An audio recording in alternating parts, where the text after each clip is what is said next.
அண்ணா 2023 எப்படி இருந்தது? அதை வார்த்தையாக சொல்கிறத விட ஒரு பாட்டாக சொல்லிடலாம்னு நினைக்கிறேன். எத்தனை போர்க்களம் வாழ்க்கையில் சந்தித்தேன், அத்தனை தோல்விகள் தாண்டியும் வென்றிட்டேன்.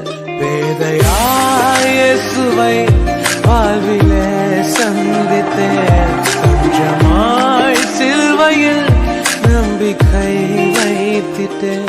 புயலும் கடலும் என்னை ஓடி போகின்றாலும் இயேசுவே நம்பிக்கை என்று ஜெயித்து மீண்டும் வாழ்வே.